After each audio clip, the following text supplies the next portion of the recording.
Have you ever wondered why, after biting into a hot pepper, your mouth feels like it's hosting a fireworks show? Well, let's dive into the blazing world of spicy foods and uncover the sizzling secrets behind that fiery sensation. I've always been curious, especially after that last chili challenge we did. Right? That was intense. So, it all starts with a group of compounds called capsaicinoids, found in chili peppers. Capsaicin is the main culprit that sets our tongues ablaze. And how exactly does it create that burning feeling? Great question. Capsaicin tricks our brain into thinking our mouth is literally burning. It binds to a receptor in our tongue called TRPV1, which usually responds to heat and abrasion as a warning signal of physical danger. So, it's like a false alarm? Exactly. And when TRPV1 is activated, it sends signals to the brain, which responds by releasing endorphins and dopamine, giving us a natural high, which is why some people love spicy food despite the pain. A spicy thrill-seeker's delight. You could say that, but it's not just about the thrill. This reaction can also cause a range of physical responses like sweating, flushing, and even tears. Sounds like a full-body experience. It sure is, and it's not just humans. Birds lack the receptors for capsaicin, so they can happily munch on the hottest peppers without batting an eye. Lucky birds. But what about those who feel like they're fighting a dragon after a spicy meal? Ah, the dragon battle. That's when the body goes into overdrive. The stomach ramps up acid production, and the intestines work harder, sometimes a bit too hard, leading to, well, a fiery exit. Ouch! That sounds intense. It can be, but it's also fascinating how different cultures have embraced this pain for pleasure. From Mexico's habaneros to India's ghost peppers, there's a whole world of heat to explore. And I'm guessing there's more to this spicy story? Oh, there's plenty more heat where that came from. Ready to turn up the temperature and continue our spicy saga? Now that we've touched on the fiery surface, let's delve deeper into the heat beneath the flavor. Spicy food isn't just about the burn. It's a symphony of taste. So, there's more to it than just the capsaicin. Absolutely. While capsaicin steals the spotlight, other compounds like piperine in black pepper and allyl isothiocyanate in wasabi play supporting roles in the spicy ensemble. Different players, same spicy game. You got it. Each compound interacts with our taste buds differently, creating a unique spicy profile. That's why a jalapeño's heat differs from a dash of black pepper. A spicy spectrum, indeed. And it's not just about sensation. Spices have been pivotal in history, shaping trade routes and even empires. Empires built on spices?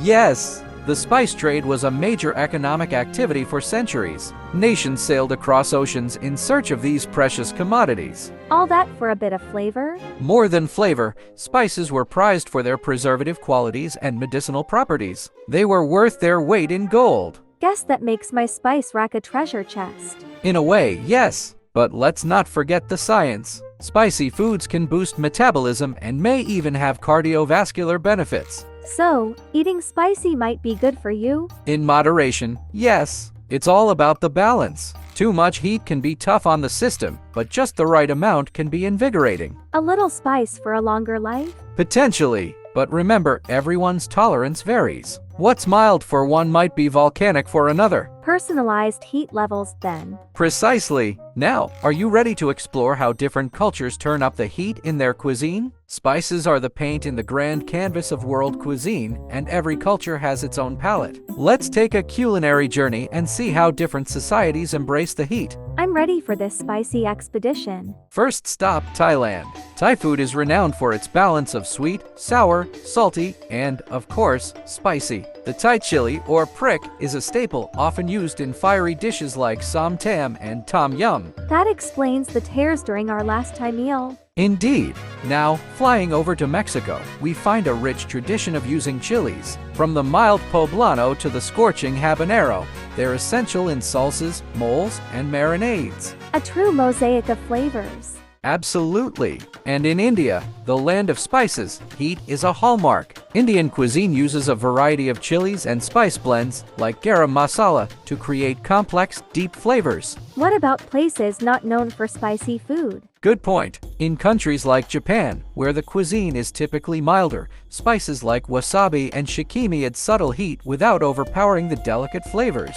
So, it's all about the harmony of flavors. Exactly. And let's not forget Korea, where gochujang, a fermented chili paste, adds depth and heat to dishes like bibimbap and kimchi. Spicy, but with a twist of fermentation. Right. Each culture has its own way of dancing with fire. It's not just about the heat, it's about the story it tells in every bite. A deliciously spicy narrative.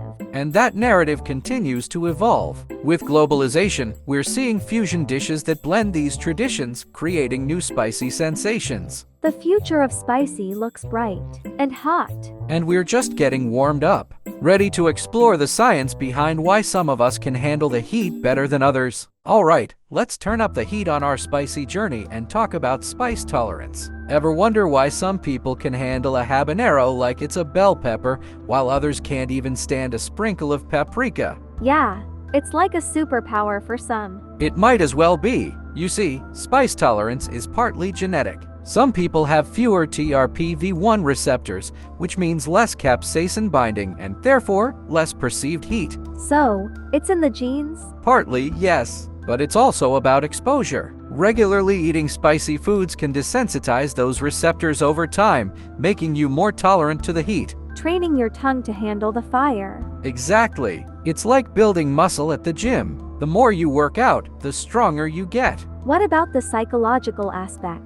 Is there a mindset to eating spicy? Definitely. There's a psychological thrill in overcoming the burn. It's a challenge, a battle of wills against the chili. A delicious battle indeed. And let's not forget, culture plays a big role too. If you're raised in a place where spicy food is the norm, you're more likely to develop a higher tolerance. So, it's nature, nurture, and a dash of daredevil. Well put. And remember, everyone's experience with spice is unique. What's important is enjoying the flavors and the experience. Spicy or not, it's all about the joy of eating. Precisely. Now, shall we spice things up with some fun facts about spicy foods around the world? All right, let's sprinkle some spicy trivia into our mix. Did you know that the world's hottest chili, the Carolina Reaper, has a heat of over 2 million Scoville units? That's scorching. How does anyone even eat that? With a lot of courage and a gallon of milk at hand. But here's a fun fact, milk is one of the best remedies for chili burn because it contains casein, which helps break down capsaicin. Good to know for our next spicy challenge. Definitely. And speaking of challenges, the Ghost Pepper Challenge became an internet sensation, but it's not for the faint of heart or stomach. I'll stick to watching, thanks. Wise choice. Now, did you know that birds are immune to the heat of chilies? They can eat the hottest peppers without any effect, which is great for plants since birds help spread their seeds. Nature's perfect partnership. Exactly. And here's something else. Chili peppers are actually fruits, not vegetables. They're part of the nightshade family, which also includes tomatoes and eggplants. Fruits? That's unexpected. It is. And while we're on the subject of surprises, in 1912, Wilbur Scoville developed the Scoville scale to measure the heat of peppers. It's still used today. Over a century later, and we're still feeling the heat. That's the enduring legacy of spice. Now, for a bit of history, chili peppers originated in Mexico, and it was Christopher Columbus who introduced them to the rest of the world. So, we have Columbus to thank for our global love of spice? In a way, yes. And finally, let's talk about the health benefits. Capsaicin has been studied for its potential to reduce inflammation and even fight cancer. Spicy food with health perks. I like the sound of that. It's a hot topic in research. So, whether you're a spice aficionado or just a casual fan, there's no denying the fascinating world of spicy foods. It's been an enlightening and spicy journey. And we're just getting started. Stay tuned for more fiery facts and sizzling stories in our next chapter. As we continue our spicy odyssey, let's explore the impact of heat on global cuisine. Spices have not only added flavor but also shaped culinary traditions around the world. I'm all ears for this global tour. Picture this, the Caribbean jerk seasoning, a fiery blend of allspice, Scotch bonnet peppers, and other spices, creating a taste that's as vibrant as the islands themselves. A tropical heat wave on a plate. Exactly. Now, let's jet to Ethiopia, where Berber, a mix of chili peppers, garlic, ginger, and several other spices, is a cornerstone of their rich and hearty dishes. Spices that tell a story of culture. Indeed. And in China, particularly Sichuan cuisine, the combination of Sichuan peppercorns and chilies creates a unique numbing heat that's become iconic. Numbing heat? That's a new one. It's a sensation that has to be experienced to be understood. It's like a tingly, electric buzz that dances on the tongue. A culinary electric slide. Well said. And in Morocco, the Ras El Hanout spice blend can include over a dozen spices, including chili, which adds warmth and depth to their tagines and couscous. It's like each spice blend is a passport to its country. Precisely. And let's not forget the United States, where the love for spicy food has grown exponentially. Hot sauces like sriracha and Tabasco have become household staples. From global to local, the love for spice knows no bounds.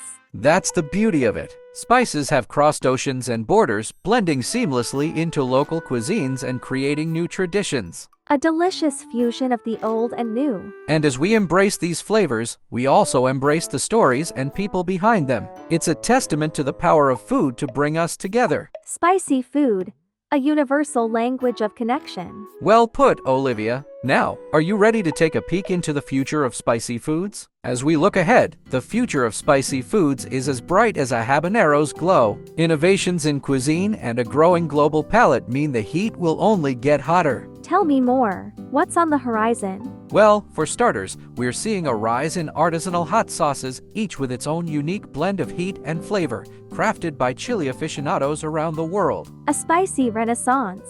Exactly. And it's not just sauces. Chefs are experimenting with new ways to incorporate heat into dishes, from spicy desserts to fiery cocktails. Spicy martinis, anyone? Why not? The possibilities are endless. And let's not forget the health benefits we're discovering. Spicy foods might play a role in longevity and wellness. So, a little burn now could mean a longer burn later? Potentially. Research is ongoing, but the signs are promising. Plus, with advances in agriculture, we're cultivating new varieties of chilies, each with its own heat profile. Customized heat. Now that's innovation. It is. And with the power of social media, spicy food challenges and trends spread like wildfire, igniting a global community of heat seekers. A world united by the love of spice. That's the spirit. And as we become more interconnected, we'll see even more fusion dishes blending spices from different cultures to create new taste sensations. A melting pot of fiery flavors. Indeed. The future of spicy food is not just about the heat, it's about the stories, the connections, and the innovations that come from our shared love of a good burn. It's a hot, spicy world, and we're just living in it. And loving every minute of it. So, whether you're a seasoned chili head or a newcomer to the world of spice, there's never been a better time to dive in. Let's turn up the heat. We've journeyed through the fiery realms of spicy foods, felt the burn, and discovered the rich tapestry of heat that spans across cultures. Now, it's time to bring our spicy adventure to a close. It's been quite the ride, from the science of spice to the global heatwave of flavors. Indeed. We've seen how spices can ignite our senses, challenge our bravery, and even bring a little extra zest to life. And we've learned that it's not just about enduring the heat but savoring the flavors and the experiences that come with it. That's the heart of it. Spicy food isn't just about the physical reaction. It's about the memories we create around the table, the laughter, the tears, and the shared moments of joy. It's about the connections we make, the stories we tell, and the warmth we share, not just in our mouths, but in our hearts. Beautifully said, Olivia. As we wrap up, remember that whether you're a fan of mild, medium, or volcanic levels of heat, there's a place for you in the world of spicy foods. And there's always a new pepper to try, a new dish to explore, and a new spicy challenge to take on. So, keep your milk handy, your taste buds ready, and your spirit adventurous. The world is full of spicy wonders waiting to be discovered. Let's keep the flame alive and the curiosity burning. To our viewers, thank you for joining us on this spicy quest. Keep exploring, keep tasting, and most importantly, keep enjoying the heat of life. Until next time, stay spicy, my friends.